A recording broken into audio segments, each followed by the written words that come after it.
Okay,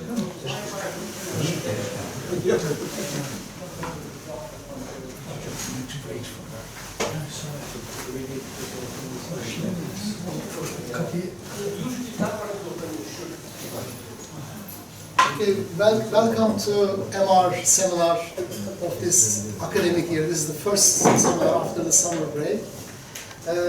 We are very privileged to have Elifcan Karacan, who came from Germany, to give us this seminar, remembering the Turkish military coup d'etat of September 1980. A comparison between the memories of revolutionaries in exile and those who stayed in Turkey.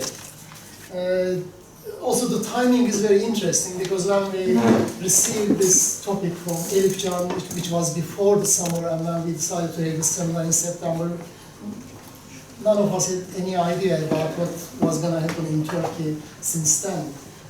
So probably in the light of what's happening in Turkey, the coup attempt and the counter-coup, probably this particular topic has more significance for all of us, not only just to remember what happened 30 plus years ago, but also maybe to compare what happened and what's happening right now. Elifcan Karacan did her PhD in Germany, in Siegen University. And she did a research on this topic by interviewing a number of individuals who involved during the 1980 military coup, who suffered stayed in prison or had to go abroad. And Elifcan also published a book on this topic. When was it published? 2015. Okay, 2015, a recent book. That's recent.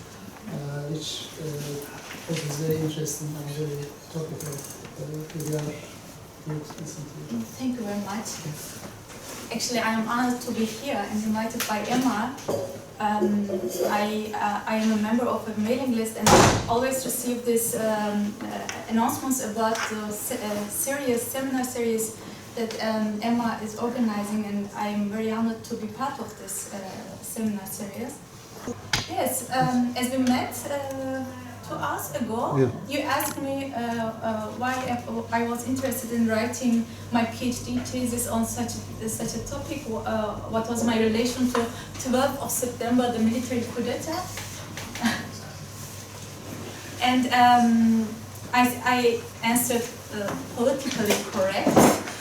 My answer was, who could not be related to the military coup d'etat in Turkey. So it is such an event, actually it's a milestone in Turkish history. It affected all cultural, social, economic, political life.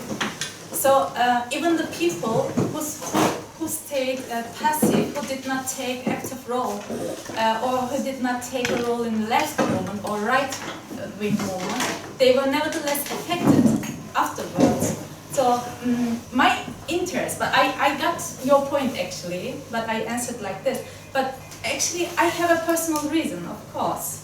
I was 2 years old, as everybody talked about their ages. I wasn't planning to tell my age, but I was 2 years old when military coup d'etat happened. And my family, they were also involved in the left movement.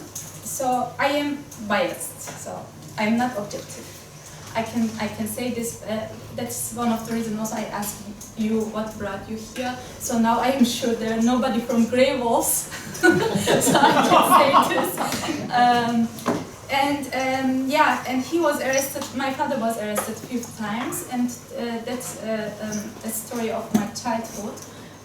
But I have an objection to what you said, that the children, the new generation, the members of the new generation, they are not interested. They were not interested in all this TV series. They were not asking you what you have experienced. In my case, I was always interested in my family's history, but they didn't tell it. They didn't want to talk about it. But we as children, we were feeling that there is something there, and they don't want to talk about it. It's a wound, and that they don't want it to bleed again. And it was kind of secret for us, a family secret. So it wasn't like we were thinking that our parents did something wrong, or it wasn't because of this, but somehow we understood that it was a topic that hurts people, and we didn't talk about it until I started to write my thesis, and then my father was suddenly interested, and he supported me a lot. So, and I dedicated my thesis, my book, also to the revolutionaries who took part at that time in the left movement, but not only the ones who are already dead, but the ones who are still alive and here. Yeah, actually I prepared a boring academic presentation, and I have to read, unfortunately, a little bit. But if when it's too boring, then throw something to my head, and I will change the topic. And it's the first time that I'm in England, and I wrote my book in English, and I'm so pleased to make it finally in England in this English presentation. But the second importance of this presentation is my boyfriend is here. So it will be the first time that he listens to me about an hour without a break, without interruption. Yes, very good. So I'm very happy about it. So it's as Bülent told already. The title of my book is very long. I will show also the picture of it. But it is about the remembrance of the military coup d'etat of the 12th September 1980 in Turkey. And I made the comparison between the exiles who had to live in Germany, who had to leave the country, and the ones who remained in Turkey. And I tried to make my research by not only biographical narrative interviews, but also I tried to participate as many as commemorations and other events that are related with the 12th September. And I started to dream about the terrible events of the military coup d'etat, and I couldn't sleep for many nights, but it's nothing at all in comparison to what people experience. And Mümin, he sent me this flyer, and he suggested using these photos, and I said first, it's not a good idea, because this shows left movement as victim of the military coup d'etat. They are victim, but it's not always about the victimization. I want to talk also about the victories, about the things that we succeeded at that time. And then he asked me, okay, then maybe you can send us photos that are not tragic. And then I looked at my thesis and I couldn't find any. Then I said, okay, then we are using these ones. So I will try to talk about a bit 70s and what brought us to the military coup d'etat in 1980. Because in my opinion, we cannot understand an event without its historical background. So I will try to read this historical background of the book. So this is my book. Don't buy it, it's very expensive. If you are interested in any parts of it, I can send you as PDF. Unfortunately, Tom, you had to buy it. So that's one picture from the 70s. At that time, this kind of films were very popular. Yeşilçam films, and it's always lower class families having solidarity, and although they are poor, they are happy. So I leave this, and also in memory of Karacan. But in this picture, Kemal Sunal is missing. I just realized. It's good that you mentioned him, but we can keep also. He had also many films about before. So from the beginning of the 50s, actually. So I have to go even more past. The Democrat Party government supported mechanization in agriculture as arranged by the Marshall Plan agreed between the US and Turkish governments in 1948. So this is also for your work also maybe important, this historical background. The short-term effect of agricultural mechanization was unemployment among the rural population. This labor was no longer needed in the mechanized rural areas, and hence the 1980s also witnessed a dramatic acceleration of the rural to urban migration in Turkey. The most visible results of this internal migration from rural areas to the cities were housing problems in cities, so we call them gecekondos. And in the long term, social, cultural, economic, and political conflicts generated between newcomers and the settled urban classes. That is how these films are, the idea for these films came up. So, happily living poor families. The massive migration to big cities, which started in the 1950s, also meant a great change in the structure of society, a shift from an agricultural to an industrial society, which also contributed to the existence of workers as a class. By the 70s, trade unions such as DİSK and Turkish were able to organize strikes and mass protests all over the country with demands regarding not only workers' rights, but also political rights. If I pronounce any words not correct, please excuse me. I have been struggling with learning German for 7 years, and at the end I gave up, and I thought maybe if I speak wrong English, it will sound like a bit German, but I cannot gossip about Germany a lot because we have some friends here from Germany. So, on 12th March 1971, the military carried out another coup d'etat against the Justice Party government, 11 years after the coup of May 27th. The government established by Prime Minister Süleyman Demirel, you probably hear this name 1,000 times if you studied Turkish history in the 70s. He was forced to resign, and in its place the generals wanted a new independent government to be established. The military ultimatum of 12 March 1971 is not only important in its role of consolidating the uncertain journey of democracy in Turkish politics, but it also had a great impact on 68 generation and 78 generation. The military soon after overthrowing the government started to oppress the growing opposition of left youth and to suppress trade unions, especially DİSK, to end the strikes that were taking place. Short after the ultimatum was declared, members of the Workers' Party of Turkey, so TİP, Türkiye İşçi Partisi, leaders of the youth movement were arrested, youth organizations were closed, and trade unions members were repressed all over the country. That is always the same story. That is the reason when I heard about the news, about the recent coup attempt, I thought I could even do it better. I know already what's going to be done, but it was very strange, but we talk about it later. Furthermore, well-known leaders of the 68 generation, Deniz Gezmiş, Yusuf Aslan and Hüseyin İnan, were executed on 6th of May 1972. This oppression, on the other hand, generated a stronger counter-movement. The 78 movement based on the legacies of the 68 generation.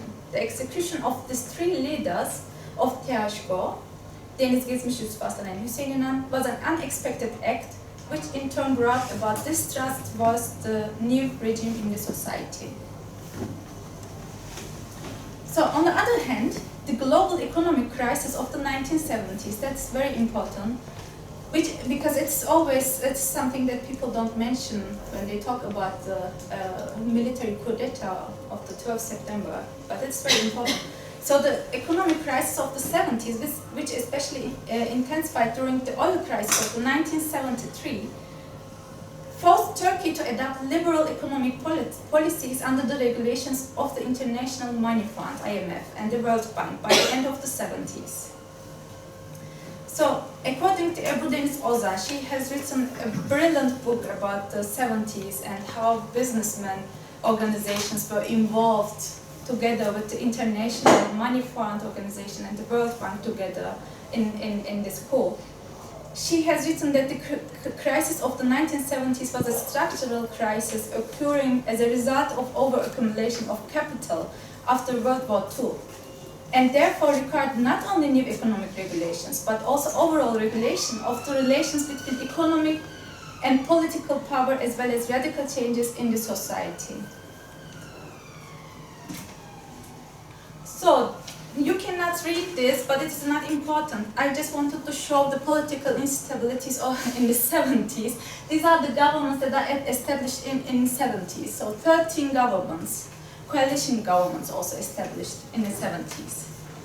So in addition to high inflation and the oil crisis and rising unemployment rates, weakened the new coalition government established in 1974 between Ecevit's CHP, Republican People's Party, and Erbakan's MSP, National Salvation Party.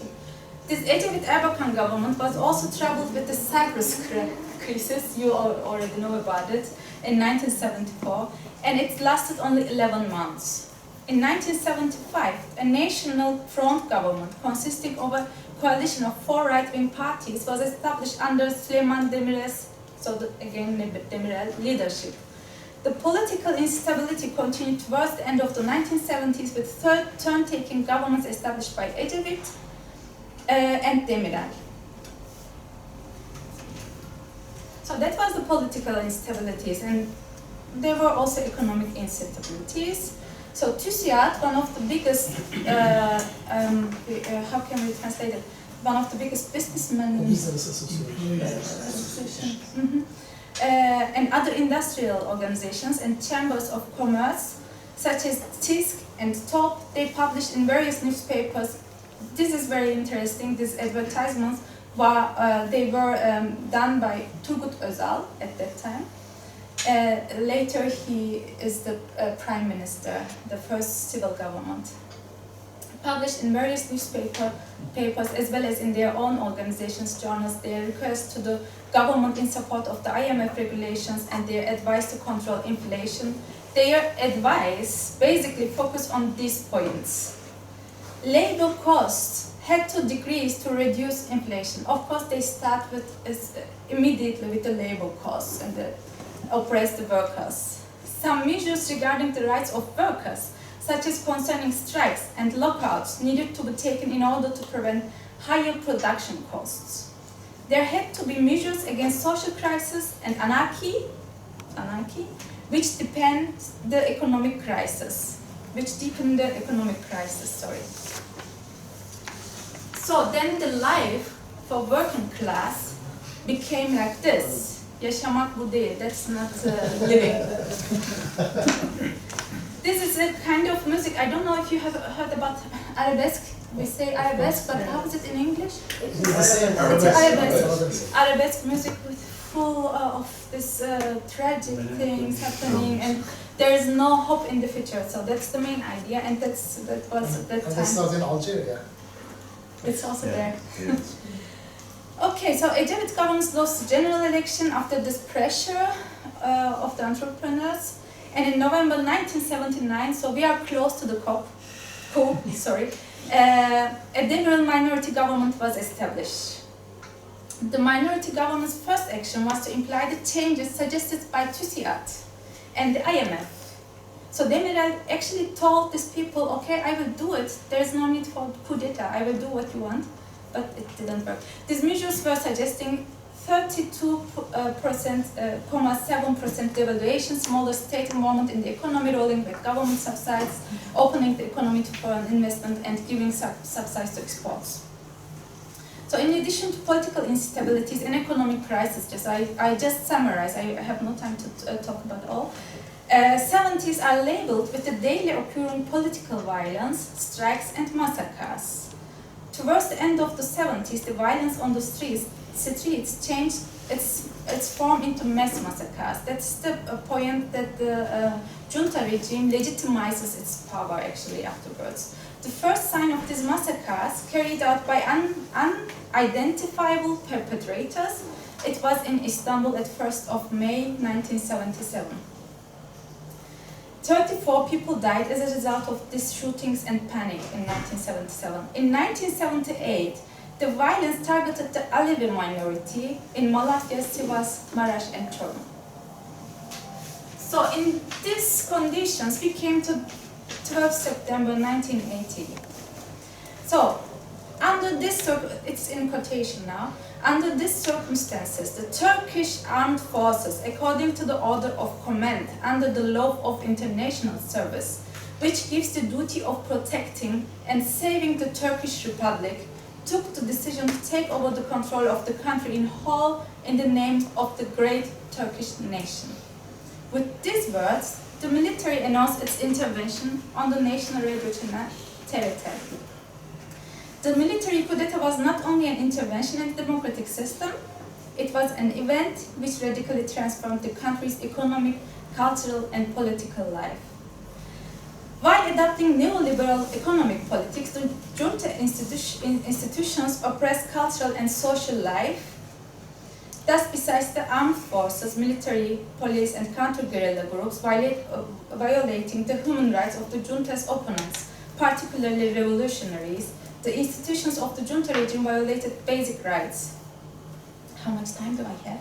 25 minutes. Okay, then I pass what has happened just after the military took power, because you all know it anyway. So my research, as I said in the beginning, I made biographical narrative interviews with the members of left movement. So in total 20 people. Some are still living in Turkey, some are still in Germany. As you all said, they had the people who were living in Germany, they had the similar situations. They couldn't go back to Turkey for several years, 10 years, 15 years, 20 years, and so on. And for the ones who remained in the country, in Turkey, they also continued to experience the oppression still that was going on. Even after the civil government was established in 1983, it continued actually. So I was wondering how the past of the military coup d'etat is being reconstructed, like in my case with my family. How do they tell, or why don't they tell? Or when they tell, what do they remember? Because we know already from the TV serials what they show us, but I was interested in these individual stories, but particularly how these individual stories are constructed in the changing present conditions. So the people who came to Germany, they have different economic, social, cultural settings than the ones who remained in the country. So I was interested how biographies are being reconstructed. That's your topic actually. He's the expert. So I read his book to understand this method. So you can correct me if I say something wrong. It is a terrible method. You have to work a lot with this method.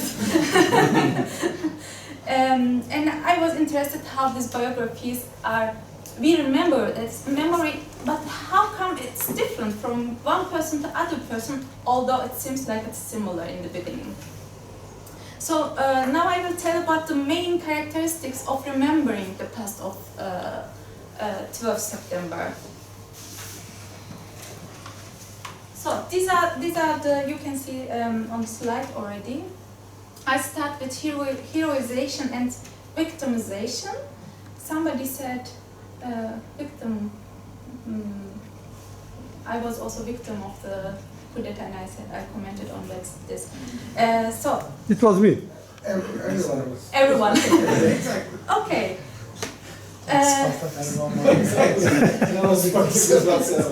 So I start with a short story of the Achilles from Greek mythology.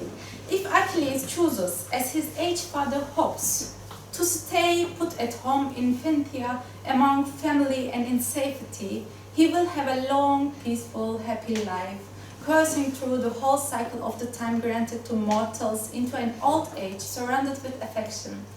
But however fine it might be, even brightened by the best fortune a man's career on this earth can bring, his existence will leave no trace of its light behind it. When it is done, that life decays in darkness, in nothingness. The hero disappears with the life entirely and forever, plunging down into Hades without name, without face, without memory. He vanishes as if he had never existed.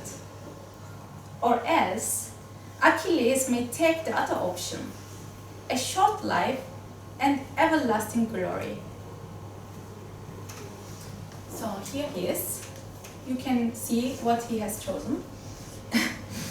Immortality is possible for heroes by living some marks in the memory of people. The fate of ordinary things is to be forgotten. What makes a man's life unusual, unexpected, and shocking enough to leave traces in the memory of people. So the person that I quoted for the Achilles story, Berna, is his name, entitles the story of Achilles, Die Young, Live On in Glory. So, genç öl cesetin yakışıklı olsun, in Turkish. However, dying young is not enough for immortality. One must have a fine death. Each man must show what he is, demonstrate for all eyes his excellence, and excellence that reaches its peak in battle and finds its competition in a fine death. Everlasting glory comes with a short and meaningful life. We mortals need to believe in the courage and the fidelity of the lost ones. Staying alive in a battle, living long or dying young, but lacking excellence prevents men from becoming heroes. In other words, without being a brave victim, one cannot become a hero. Although the notion of victimhood and heroization seem contrary, they are complementary. Their relation to each other is just like memory and oblivion, remembering and forgetting. Not opposites, but rather they have a dialectical relation. That's the reason in the beginning of my presentation I said I dedicated my book to the revolutionaries who are still alive, because they are also heroes. The narratives of the members of the left movement in commemorative activities, therefore, are first based on this dialectic of victimization and heroization. The lost friends are remembered with their brave resistance, and they are told almost as a legend. A tragic story of a lost friend or a comrade, please don't be annoyed about this, the ones who are here. I am sure you will say, of course we remember our comrades and like this, with these stories, of course we adore them and so on. I'm not saying that we should forget them or we should not remember them in this way, but it's always these stories are always completed with his or her courage in resisting against the violence of the opposite groups, police or the junta. Their experiences while being tortured are being narrated as a proof of their commitment to the party or socialism or communism, Marxism, and so whatsoever is the case. The immortality of the lost one is stressed by an absence of the date of the death in the commemorations. When they have pictures of the lost ones, they always write the date of the birth, but not the date of the when they were dead. That means they are still alive. It's the immortality. And it's always verbally emphasized with the words honor, resistance, and commitment. So here is Veysel Güney's grave. And he didn't actually have a grave for such a long time, maybe 30 years. And finally, they made his grave. He was from Devioğlu. And on it, it's written here. Can you read it? Actually? Yeah. Okay, good. So I just passed some. I wanted to talk about some cases, but because of the time, I just passed them.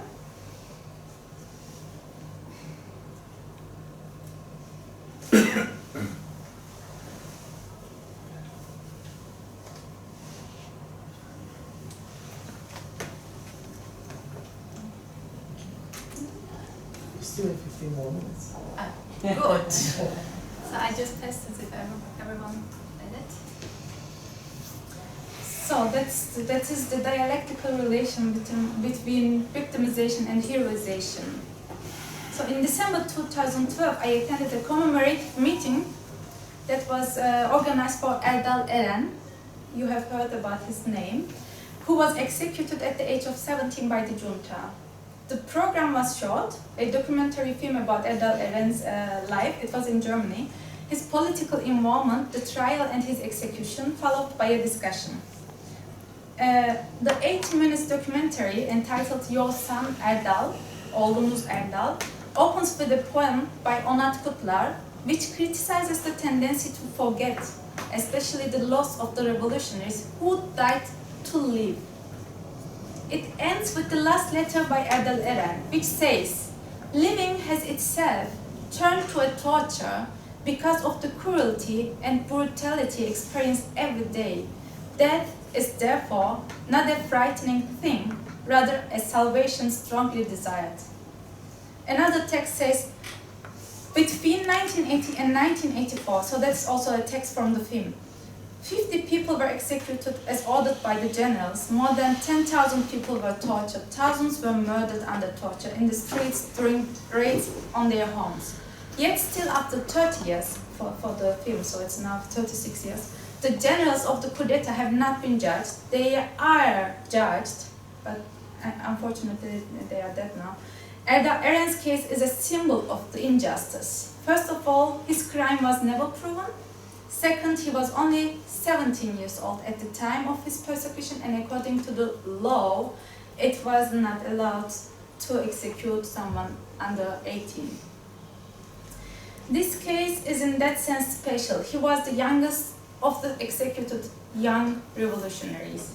His young age and his innocence hurt too much for his friends, and on the other hand, his execution was the proof of the military's bloody murders.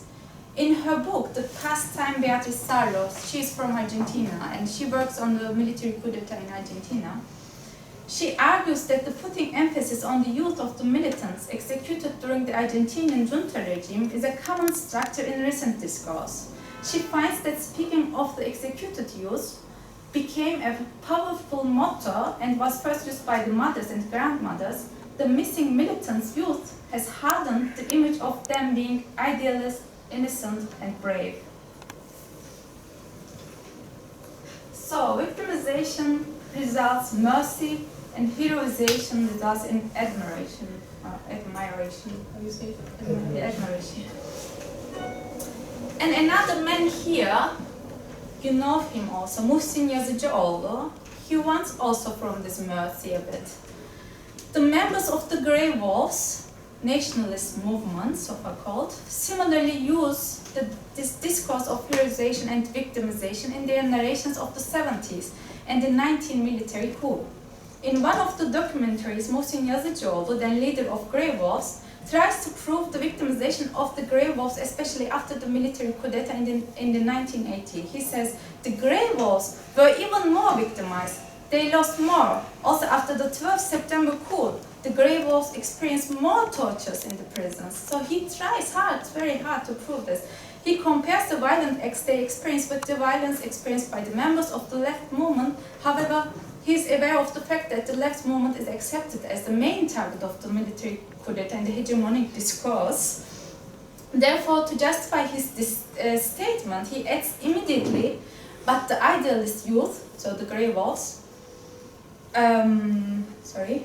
the Grey Wolves did not cry, did not ask for help, they did not complain, they remained in silence.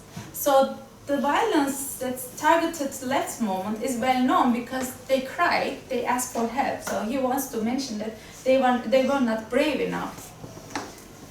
With this explanation, he shows the nationalist youth as heroes who succeeded to remain in silence even when experiencing terrible tortures, whereas blaming the members of the left movement as weak persons who were in need of help and mercy. So that is a photo I took in a Shame Museum, Utanç Müzesi. It is done every year by the members of 78 organization in Ankara, and it shows the people who were executed, especially during the 70s, but you see also Deniz Gezmiş, leader of 68 movement, and after the military coup d'etat, but also the recent photos, such as Uğur Kaymaz's Kurdish child killed by soldiers. And here is the Grey Wolves. They imitate actually the same discourse and images. Despite the nationalists' claim that they were victimized by the 12th September coup, the revolutionaries exclude the stories about them from their commemorative activities and vice versa. Although imprisoned and executed national militants from the Grey Wolves are mentioned at panels and testimonies, they are compared to chest pounds used by the regime against the left before the coup and later as a way of legitimizing the military power in public.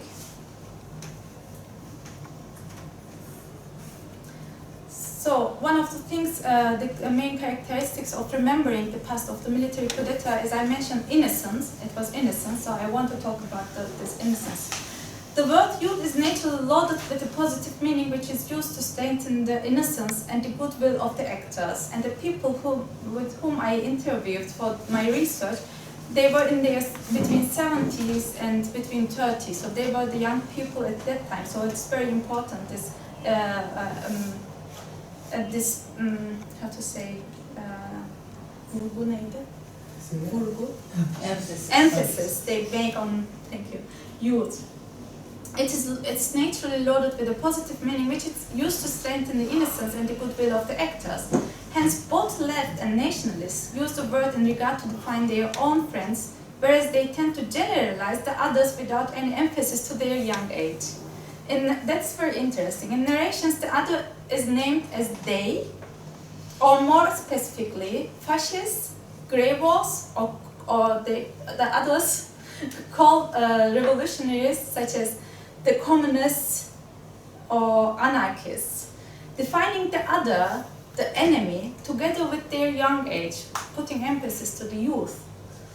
The communist youth or the anarchist youth, it doesn't work. Similarly, the fascist youth, the nationalist youth, young, would stress also the positive meaning the term young naturally bears.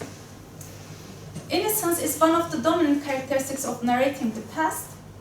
Its meaning is strengthened with the phenomenon of being young. So I have also some cases, some quotations from my interviews, but I will test also this. So that's maybe interesting what he has said here. So he summarizes his first arrest at the age of 17 with an emphasis to his young age. He says, what was done was the repression of the spirit of a young man, nothing else.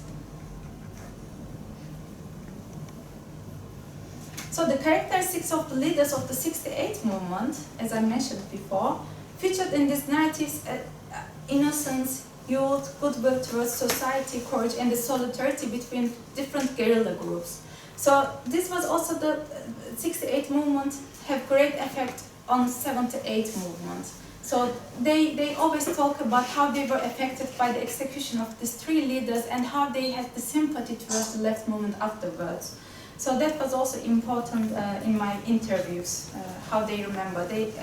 Almost everybody have mentioned about their interest to the left movement as after having experienced these executions to these leaders and the solidarity of Mahir and so on.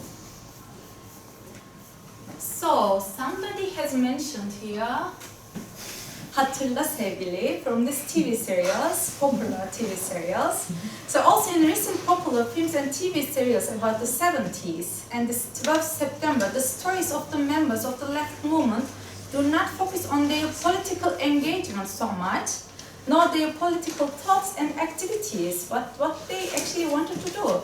Rather, these TV series and films show the students and young people in the 70s as nostalgic figures who had some romantic ideas, and somehow, we don't know why, they were being tortured or executed by some people. We don't know again who are these people, only some figures, like Kenan Evren and so. Identity of the perpetrators in these TV serials is also unclear, reduced to some bad men, such as few bad soldiers or policemen. Fashion of the 70s is even more important in these films than the political aims and actions of the revolutionaries, or the aim of the junta and the new regime. In one of the commemorations I have attended, an exile living in Germany, who was then one of the founders of a revolutionary organization, he has criticized the image of revolutionaries as shown in these popular films. He said, "They present us as we were some kind of naive, romantic kids. Dear comrades, we were not naive. We wanted a revolution and we fought for it." So, I don't know how is the time. Just 5 minutes. Okay, then missing out on youth I think that's also clear now. I don't have to talk about this. Because after 5 minutes we have a break. And Then we have to and then during close. the questions you can say some more. Yeah, okay. So, I guess this, it was too long anyway. Another thing is isolation. So memory, Tom knows it already. I work with Hapbach's theory of collective memory. And for him, memory is not an individual thing, and I totally agree to this. It's a Durkheimian theory also. It is social, it's socially constructed thing. And it's not a static thing, rather it's a dynamic phenomenon. So memory is possible only, also necessary for a human being who is born into a society and surrounded by relations and ideas from the first moments of his or her existence. Similarly, forgetting represents the extent to which we lose our ties with social frameworks. Individuals may experience rapid and radical changes in social frameworks, like migration, for instance. In this case, they would either try to adapt the new values, notions, and thoughts produced by these new social frameworks surrounding them, or would insist on continuing with the past social frameworks by socializing with the people like themselves and organizations who carry them in the new community.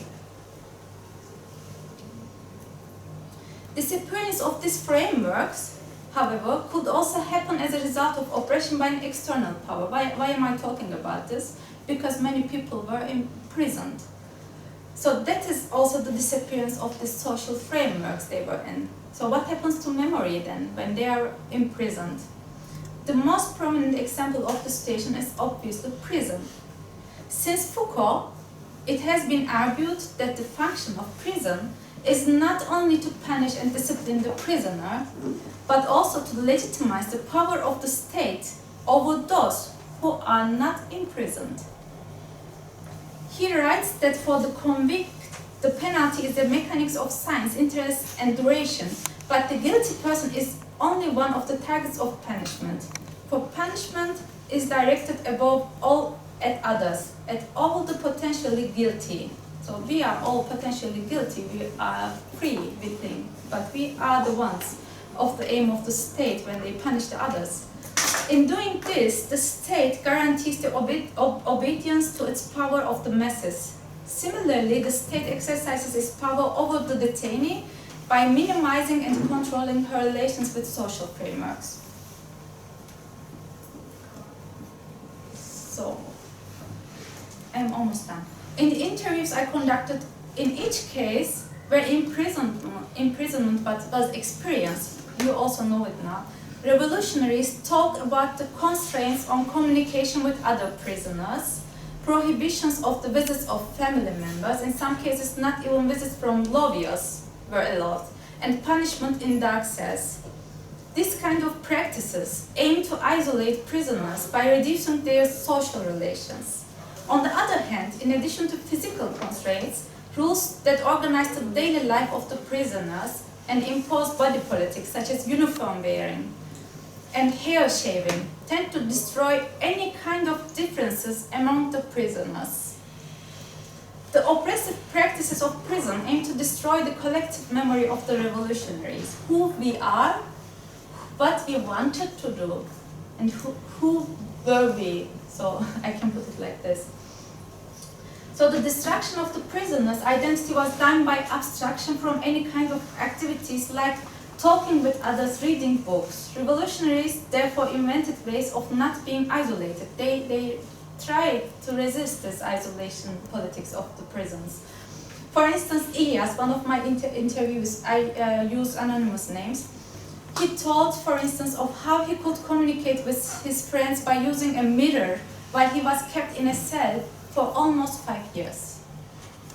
He was all alone 5 years in a cell, and still he tried to communicate with others. Similarly, Denis recounted how they developed a cryptic language by tapping on radiator pipes. You know, that's the reason I call these people heroes. And Hakan talked about sharing notes written on small pieces of papers and left in the toilet, and later how they communicated with other wings in a more complicated cryptic numerical language. And Nizam also recounted that when books were prohibited, the prisoners copied the books by writing them. They had on very small pieces of papers in handwriting and hid them in holes in fences and in bunk beds. Apart from the isolation experienced in the prisons, that's also important. The revolutionaries who remained in Turkey experienced a different kind of isolation. The ones who were in Europe, in European countries, they experienced another type of isolation because of the changing language and things like this. They had to adapt it. But the ones remained in Turkey, they experienced another kind of isolation due to the radical social, cultural and political changes that took place in society during their imprisonment. Revolutionaries who were imprisoned for longer periods, in particular, narrate a feeling of alienation and the difficulties in adapting new values and thoughts after their release.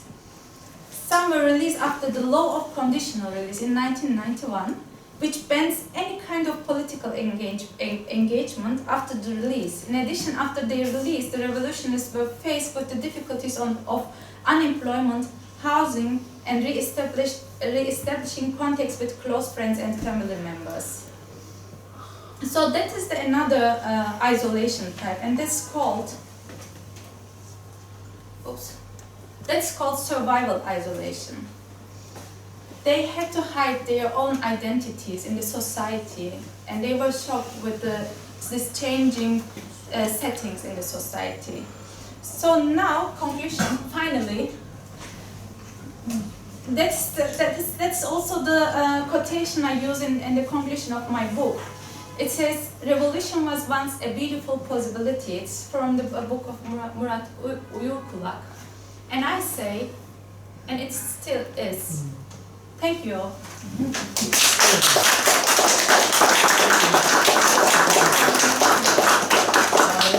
Let's have a short break of like 5 to 10 minutes, having some more drinks, and then we'll continue with questions.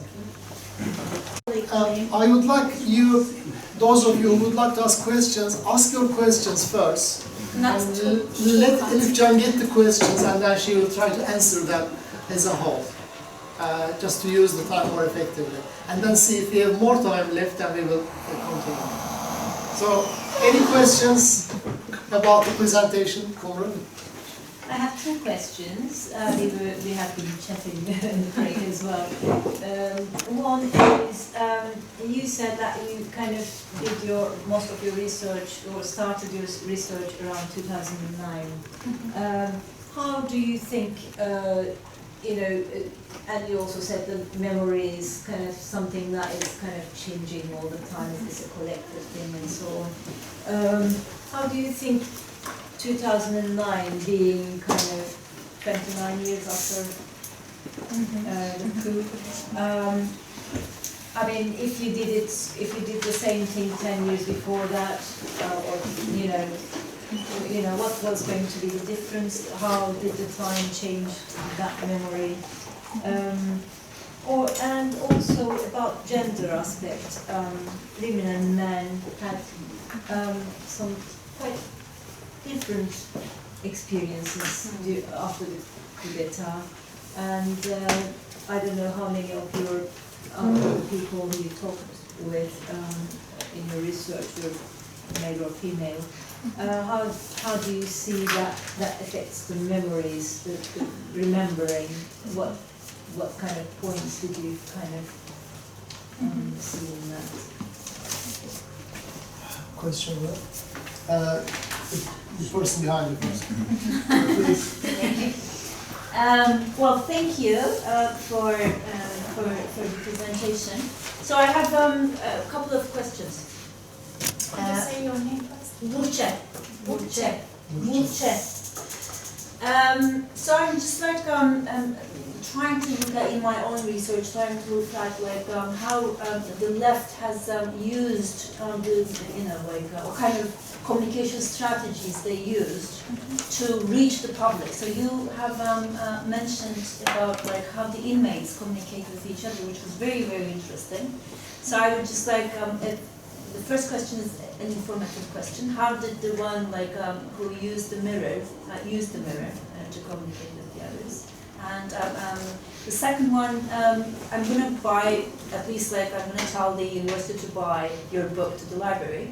Yes, university can buy, but you Yes. don't have to pay that much money. Okay, well, but I don't know whether you you just like copy the whole oral history, you know, no, you don't put it that way, eh? Yeah, I'm sitting the experts on biographical narrative interview, but yes, okay, No, no, We'll talk about it. because I am interested in reading what they are saying, like as a whole narrative. So if it is there, that's perfect, but if it is not, how can we have an X asterisk? The third question is, did they talk about like how they dreamt of like of reaching the revolution, how they dreamt of like making the revolution through using the popular, you know, word like that, soft power, like, you know, probably they define themselves as professional revolutionaries, but what they, you know, how they made their strategies to reach to the people. That was my question. Thank you. Yes, please. Yeah, quite interested in the prehistory of the 1980 coup. And I'm quite interested in the Marshall Plan. So, could you just tell me your name again? David. David. Yeah. Another David, okay. Right, just wanting to dispel a myth from my own information from like the media. So, the problems in Turkey actually happened from the post-World War to plan to try to stabilize the whole of Europe after, in order to, because of the problems, well, the economic problems left after the Second World War. So, is the problems that are happening now, is the relationship between Turkey and the rest of the Middle East a new phenomenon? And is it a new chapter in, is the coup that is happening and happened because of the relationship between Turkey and what is happening in the Middle East? And is it sort of a page turn from the post-war problem that has come? If it has anything to do with Middle East, what's happening in Middle East? Yeah, and is it a new phenomenon from what has been happening from 1948? Okay. Because some people might be mistaken thinking that the problems that are happening in Turkey is because of what is happening in the Middle East, but is it a new thing?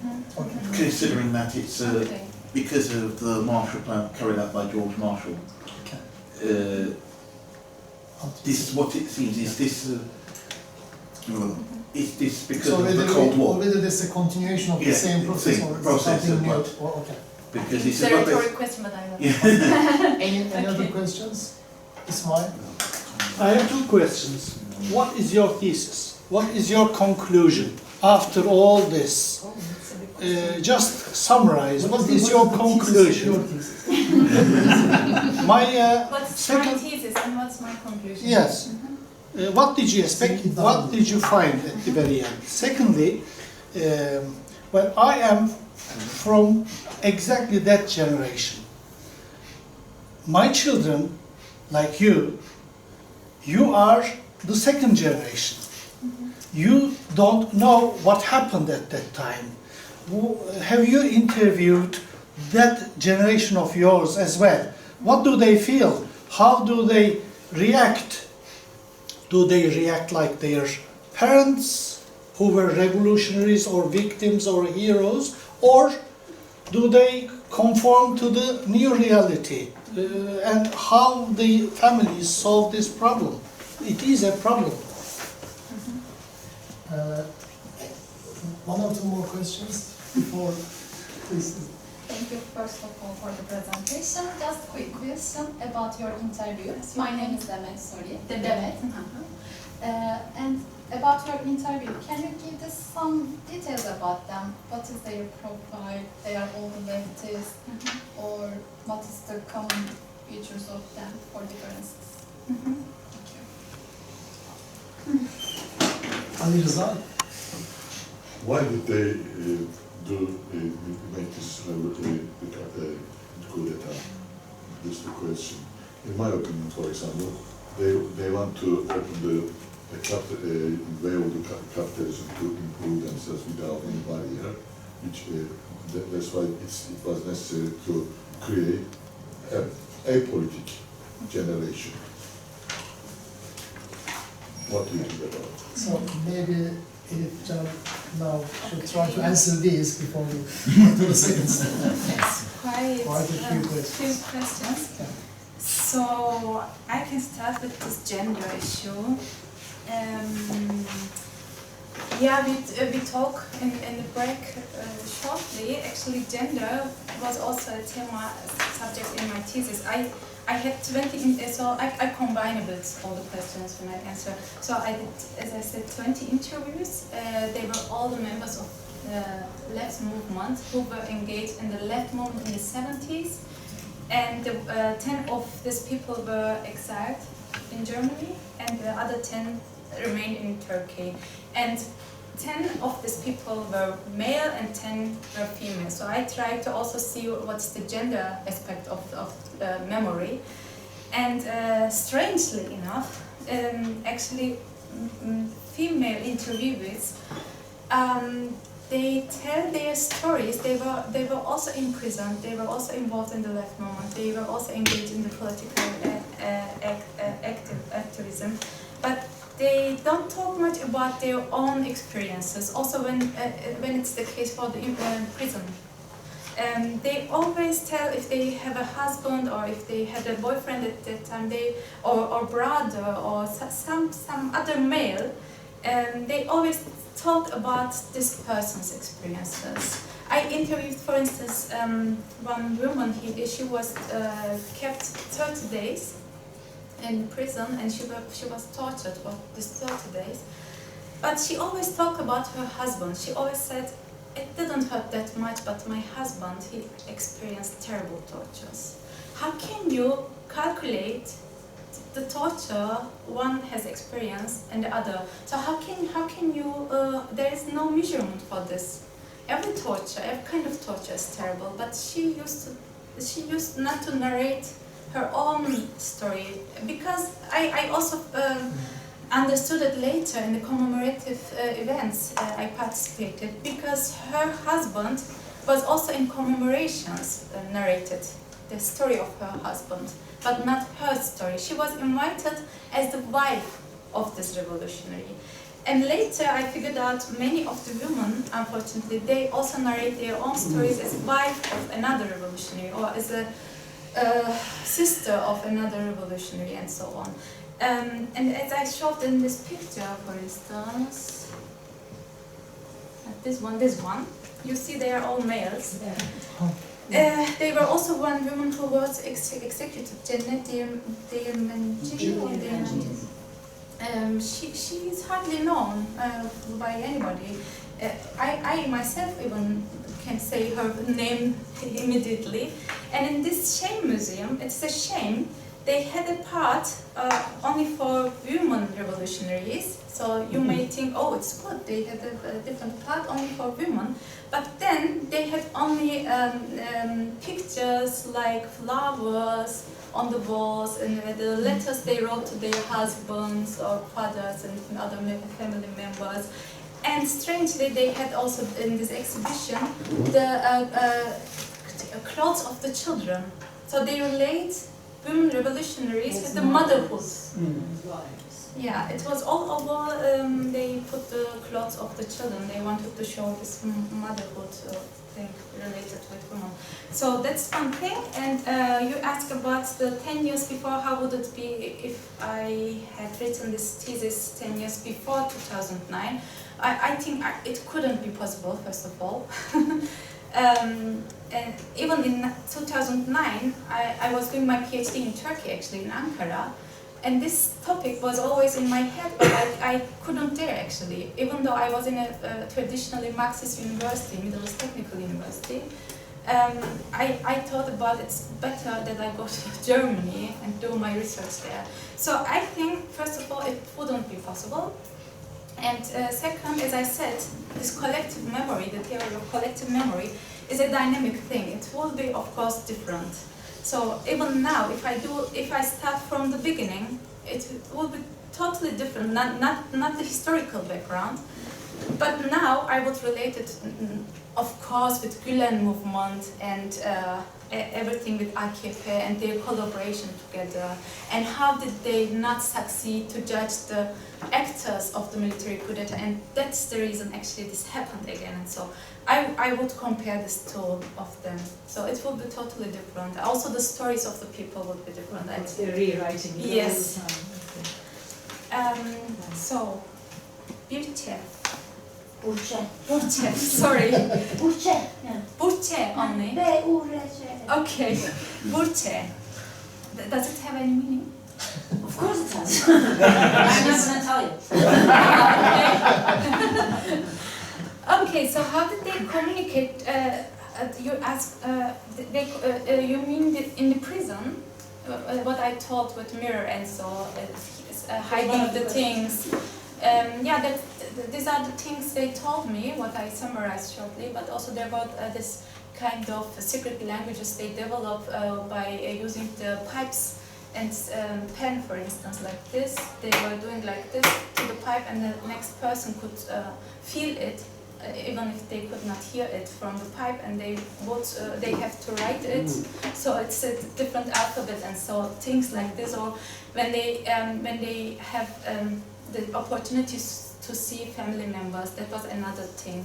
And they changed some information within the books, within the book covers, like nobody could see it, like in between these things. And so they used very creative ways, but these are the ones they told me. So, but also depending on the prison, because Mamak, for instance, had another condition in Diyarbakir prison. But I don't think there were any communication was possible at all. Maybe to have an eye contact was enough communication even. So, and so you asked about my interviews, so oral history interviews. Do you want to know how I conducted my interviews, or you want to get some of the interviews yourself, what I did? Yeah, I was also chasing you for the interviews, but my communication question was more like how did they try to communicate with the public? With the public, when they were in prison, or afterwards? Before. Before, during the movement. What were the strategies? Well, one of the most Did they important talk things. about it? Yeah, but it's Turkey is a big country, and they all had different conditions in every city, every town. Even in the small villages at that time, in the 70s, left movement was very strong. In my village, with 300 houses, there were 6 different fractions movements, and one was writing another thing, and the next day another group was writing another thing on the walls. They made graffitis. That was the first thing, and they of course had journals and so. And other thing was also, most of them were university students. They had students' clubs. At that time it was very important, and trade unions. So they had also institutional support, like trade unions, student clubs, and so on. And so they also in Istanbul, that's very important. They had people to construct houses, gecekondu. So that was very important to connect with the rural people coming to big cities. And they talk about this, for instance, in interviews, how they communicated with people. They were also coming from the rural families, most of them. So. A couple of examples. Yeah. Also, I used to be the member of Communist Party, Turkey. For example, when we produced the newspaper, Şinisesi, and they are subscribing from Turkey, if they send 4 books to us, we were sending them.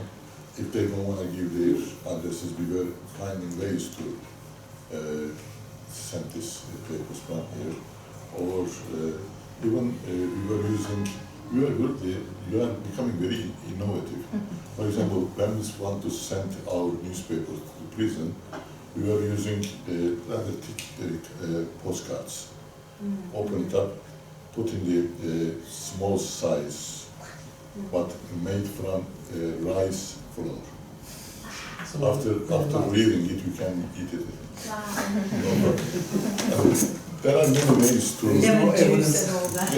And it was really tasty. There are many ways to send the newspaper, because central organ is most important one for your own members, for ideological standardization. Also let the people know about it. Because if you get a very regular central organ, you are the most free newspaper owner or journalist in the world, because nobody can stop you to not to write something about any incident, any activity, any ideological approaches or something like that. Nobody, there is no barrier. You can write whatever you like and distribute it if you can. And there were many ways. If you like one day, I'll tell you more if you like. I would love to know. Maybe you can Yeah, for example, yes, we stopped the television in Istanbul just after 1982. When she finishes answering this, then I'll... Just after 1982, in some part of Istanbul, we used the government television, stopped it, and İşinin Sesi production for 15 minutes. Yeah. And the second in Ankara too. And other thing was they were always distributing flyers on the factories also to the workers. That was also one of the things they used to get attraction of other people. So David, Yeah. so you asked a really rhetoric question, I believe. You know already the answer.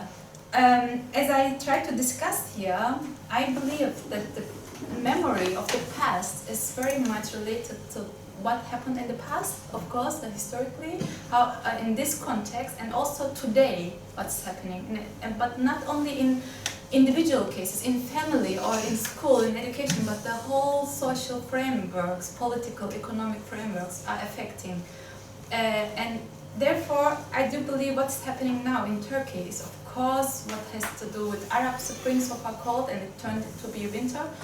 And also what's happening now in Syria, and the conflict between the interests in the two good friends, Gülen movement and AKP. But I know that this question would come, so I quote from Father Marx, and he says, you all know this Hegel remarks somewhere that all the great events and characters of world history occur, so to speak, twice.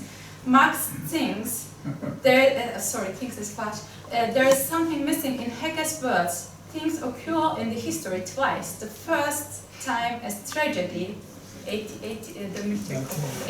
and second as farce. It's a comedy now. It's tragic comedy. So, and your question. I have to give you my book. What's my thesis? But I think it's already a bit clear what I said about this narrations, individual narrations of the past. I was interested, and how it's being affected in the present. So that was my basic question.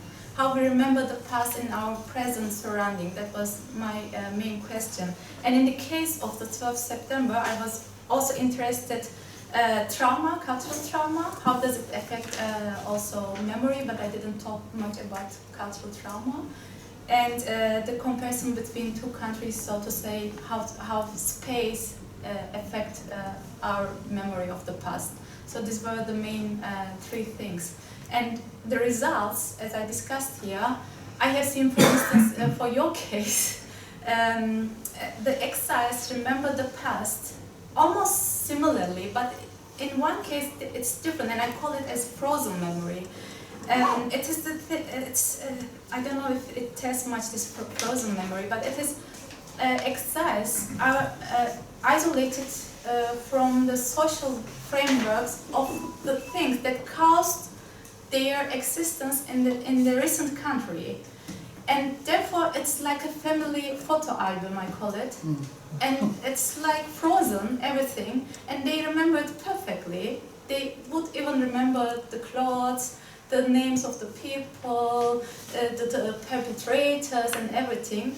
in Turkey, they also remember this kind of things some of the time. But the thing is, in Turkey, they continue to fight against oppression because the oppression continues. So they every day they had new struggles.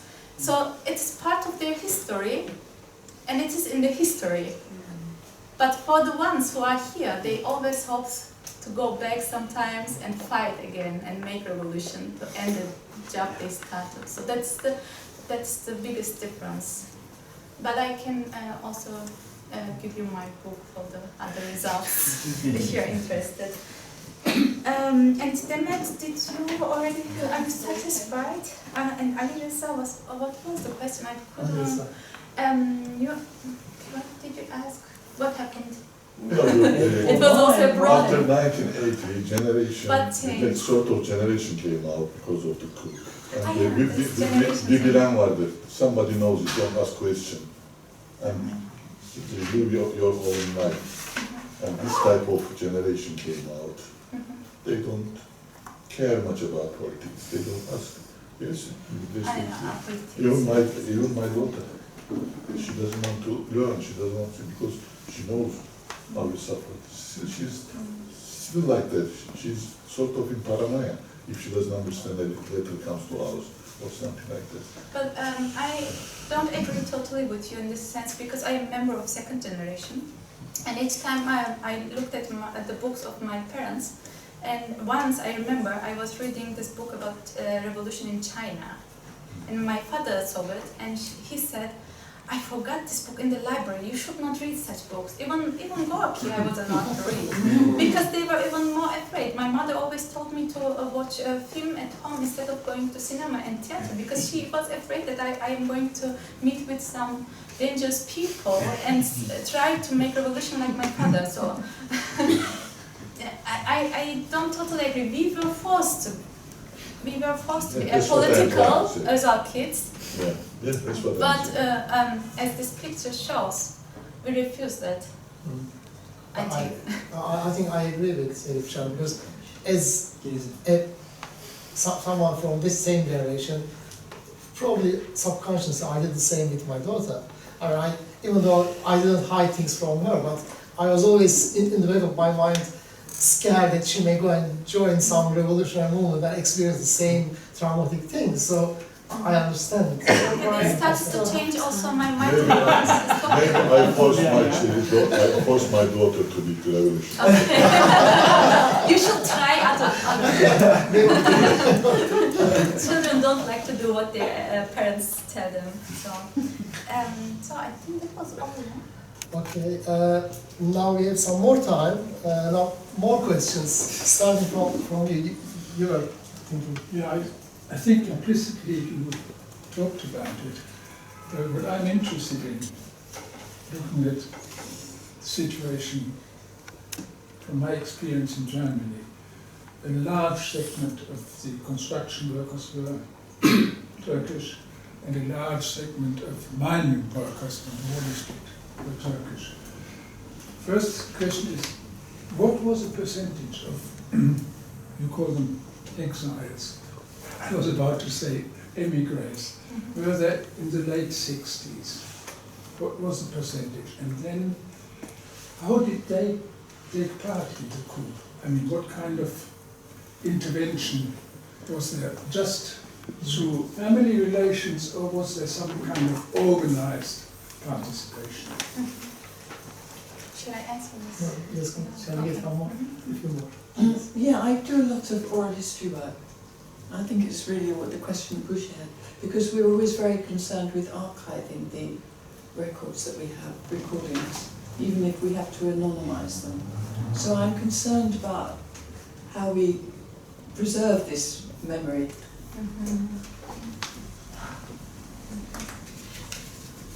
Yes. I'm wondering if there is a huge difference between your findings regarding, how the revolutions are memorializing, remember a word, their experiences as opposed to, in person to you, as opposed to how we read, their memories in literature. We have this in Turkish literature, enormous, number of poetry books, stories, novels that talk about this era. So, so far, my observation is that it coincides greatly. But I'm wondering if you see a difference between how it is.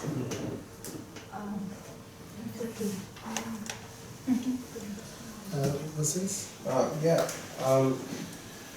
think it would have been interesting to have also looked at the memories of people who were not really militants of the left at that time. Have you done that in your book? No. I was interested in... Only for the militants. You know what I'm thinking for today, for example, because memory is somebody that something has in his mind and can follow it through.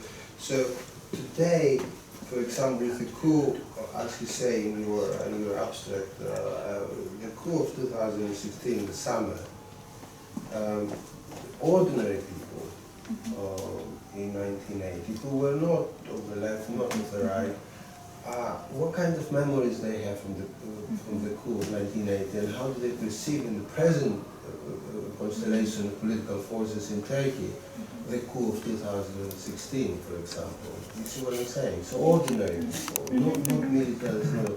And because in the end, it gets infiltrated from their memories, and who benefits in the end? You see what I'm trying to say? Any more urgent questions? Yes. David, then. Okay, I'm just trying to get my head around this. Go on, then. Well, obviously you brought in Marxist and Hegel. Right, why would you discount the Marshall Plan and the global economic crisis from the main characteristics of remembering the past of the country? Why do I include? Why did you exclude those two? Exclude? I did not exclude. I mean, no, from the main characteristics. I understood what you meant. Right. You say the main characteristics is innocent, heroization, victimization. Okay, I understand, but because you I don't understand. include political economy dimension. No, I cannot mention every political economic event when I discuss my conclusions. That are the types, characteristics of remembrance. So that of course, that's the reason I started with these events. I see. So these are the reasons that generated these types of remembering the past. So I don't need to mention them again. I mentioned them in the beginning of my presentation because I thought it is important. If I understood correctly, your research and your presentation is, because you cannot talk about everything in a limited amount of time, and you have to limit yourself with a sub-branch of the discipline, and it's more like a political sociology, and you remain within the boundary of political sociology, but of course you included political economy elements as well, but what you are asking is more directly a political economy question. How wider global political economy context can be related to what was happening. I included Marshall Plan and the accumulation of capital and oil crisis of the 73s because I thought that these are the conditions that resulted the coup d'etat in the 70s, and also it continued in the 80s, and still I believe that it has a lot to do. But I was focused on the narratives afterwards, and the narratives that this IMF and the Marshall Plan, nobody told about it, but they talked about the Özal's changes, the 24th January measurements. So that was always narrated, but nobody talked about Marshall Plan. So I think it's because as someone who's not born in Turkey, who's never really experienced the kind of instability or the terror of that instability, I'm just trying to sort of try to understand what the whole situation is about. If I had to describe it to somebody who knew nothing about Central Asian politics or anything. And it is not Central Asian anyway. It's Okay. quite a far away place. So, one more. Just a point, I think this is very often people feel upset because the researchers feel upset because the interviewees don't remember what the researchers would like them to remember. Yeah. They remember what they remember. So as a researcher, or for some other reason, you may know about the Marshall Plan and the mechanisation of agriculture and all the rest of it, and you would love it if your interviewees would talk about it, but they don't. They talk about something else. You're always tempted to say, but have you thought about the importance of the Marshall Plan? Well, no, they haven't. And actually, of course, that doesn't mean that the Marshall Plan or the mechanisation of agriculture is irrelevant to understanding their narratives. What people don't put in their narratives is as important as what they do put in a way. So you have to put it in separately and say it is quite remarkable, for example, that the ordinary consciousness of militants, let's say, has no political economy in it at all, except that they are, and this is very surprising, if they are used to be members of a Marxist party, but their Marxism was somehow in a different place from their memory, and that's an interesting finding. So it's very important to have your idea of, if you like, the real historical context, and it's very important to discover how much isn't there in the storying, and that's an important discovery. It's not that they're wrong, that's what their storying is not about. And so in a sense the social framework, sorry, I'll shut up in a second, the social frameworks of memory are also the social frameworks of not remembering. My social work of remembering is something that makes me forget something that isn't in that social framework. So Halbwachs could have written his book about the social frameworks of forgetting, which would be much more interesting than the title he had, which is Social Frameworks of Memory. Anyway, sorry, an intervention. This is very good, thank you.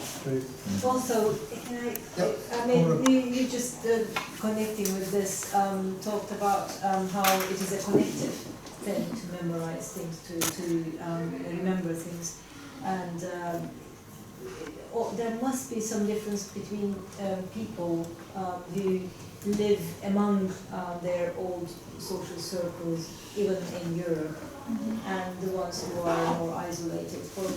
For me, I didn't go back to Turkey for 5 years, and then I didn't see anyone that I knew from before. So, for example, when I went back to Turkey, it was kind of like people remembered many more things that I already forgotten. So, did that feature in your? Should I answer also the other questions? Yeah. Okay. In my interviews, people who lived in Germany, they were also not allowed to go to Turkey for several years, 10 years, 15 years, even 20 years.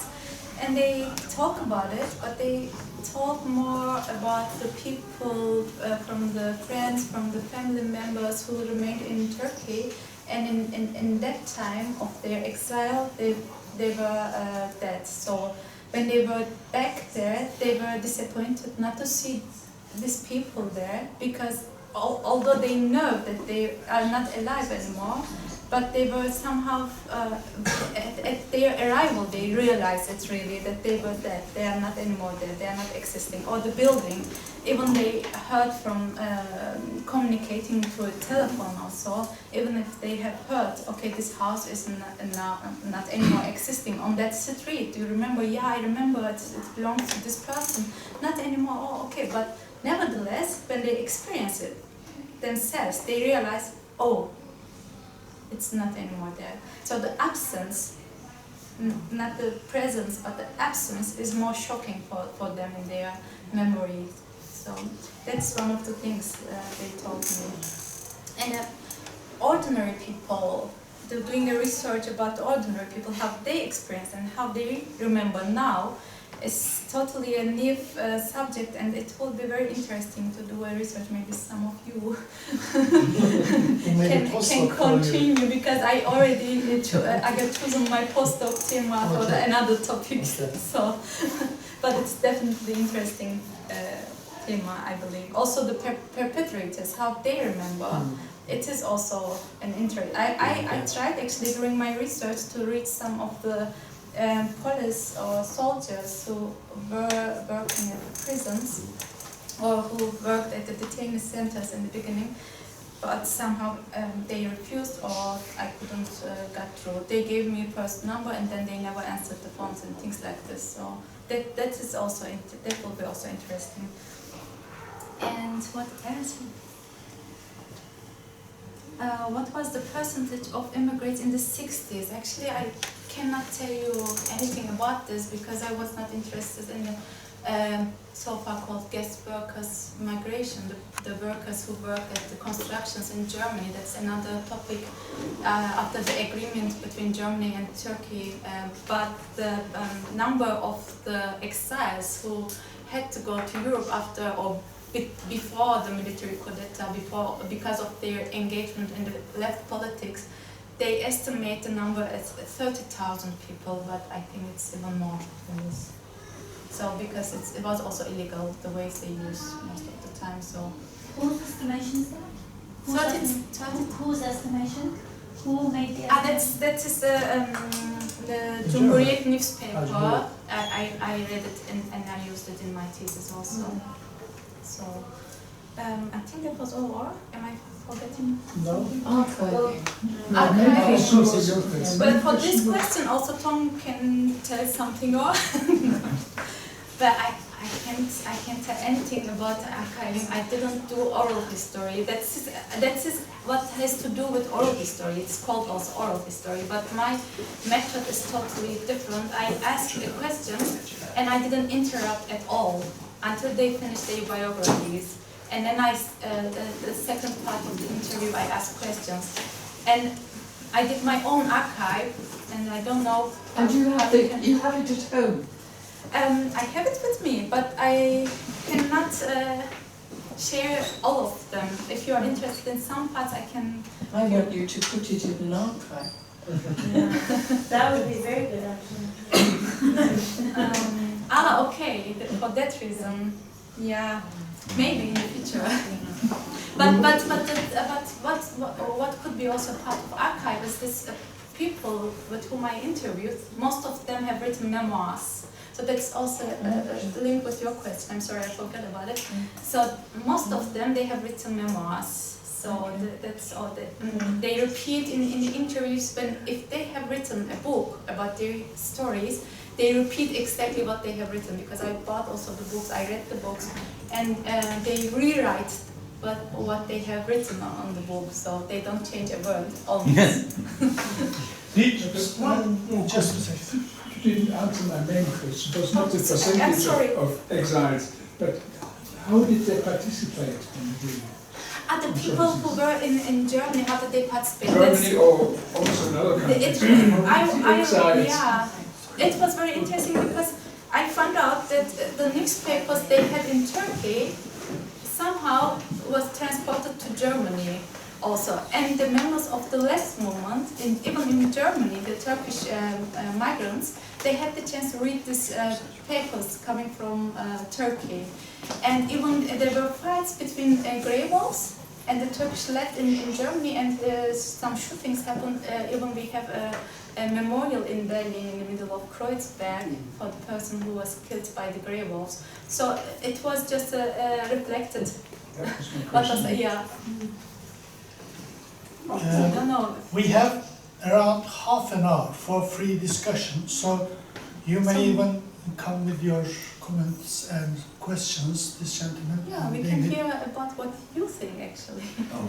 One question actually, the way you... Your name first. My name is Mustafa. And the way you conduct your interviews. Were there any other comrades, when you were interviewing one person, were there any other comrades from same period were present?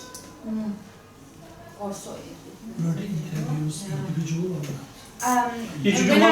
When I conducted my interview, that's the other thing about the biographical narration. So but biography is biographical stuff is a bit complicated, because if you interview me one-to-one, I will tell you many things, many fabricated stories. That's good. But if another person is with me from same period, you will change it. It will change. But therefore, I participated in the commemorations. So in the commemorative events, there were 20s, 30s of people coming from the same movement and sometimes from the same political group. And I also followed this events, of course. So it gave me also a chance to compare how much of the stories come up in the biographical narratives and how much is narrated in the commemorative events. So. All right. What about the Grey Wolves? Are they Kemalists or Kemalists or Islamists? So I was thinking someone would want to answer the question. They are Kemalists. They're Kemalists. All right. Who are the Kemalists? You can't call them. The Grey Wolves. The Grey Wolves. They were nationalists, and they had their ideology based on Nihal Atsız, Ziya Gökalp, but basically Nihal Atsız, and then maybe I said Alparslan Türkeş was the leader of this. But he asked, so I have to answer. I have to understand. They are Islamist more than Kemalists, in my opinion. Kemalism was not an important topic for nationalists, for their ideology. Yes. Turkism. I mean, it's a bit like Nazism. It's about the superiority of Turks. I know that Atatürk had a relationship with the Germans. It's not exactly Atatürk Kemalism, because Kemalism has right-wing and left-wing interpretations within the system. So fundamentally, the left was fighting against nationalist elements. Yeah, two things were the basic things for their ideology. It is still, they still alive. So Islam and race. Okay. Race was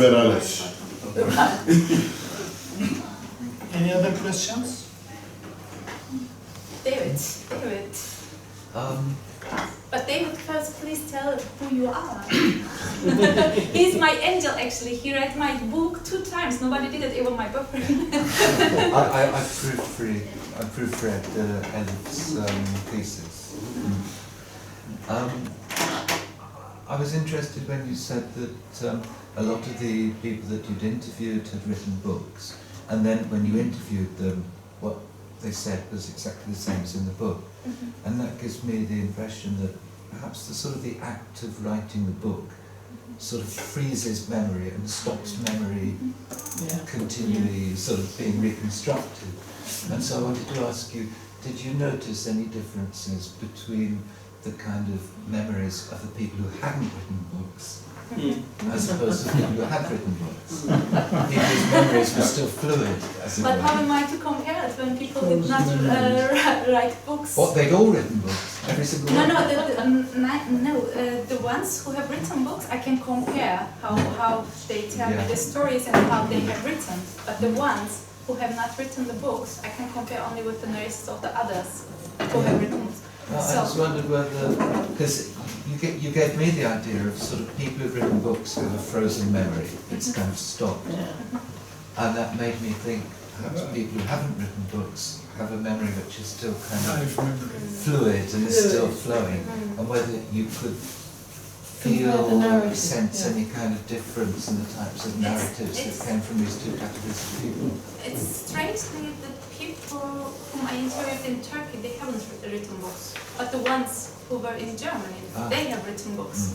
So, and then I have this frozen memory concept, and then it applies to the people who live in Germany. So maybe that has what to do with also writing books.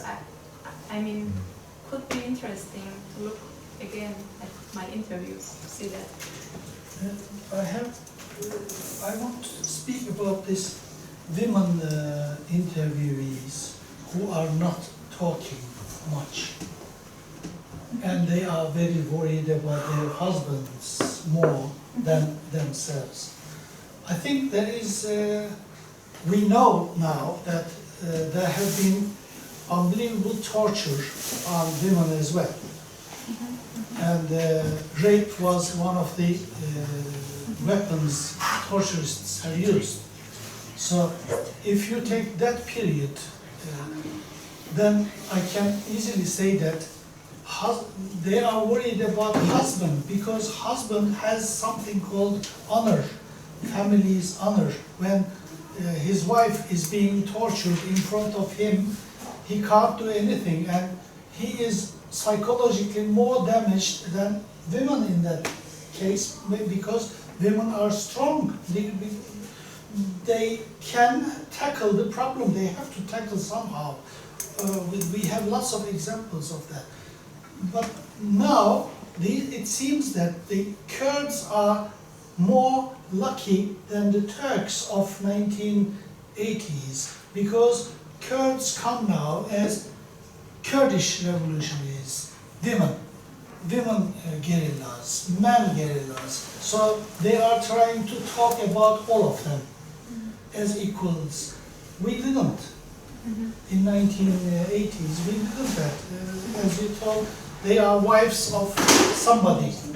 They try to define themselves wife of somebody, but they weren't actually. There are lots of revolutionary women who have been imprisoned, murdered, tortured, and they tell afterwards, but they don't want to tell in front of everybody when the husband is there to hear.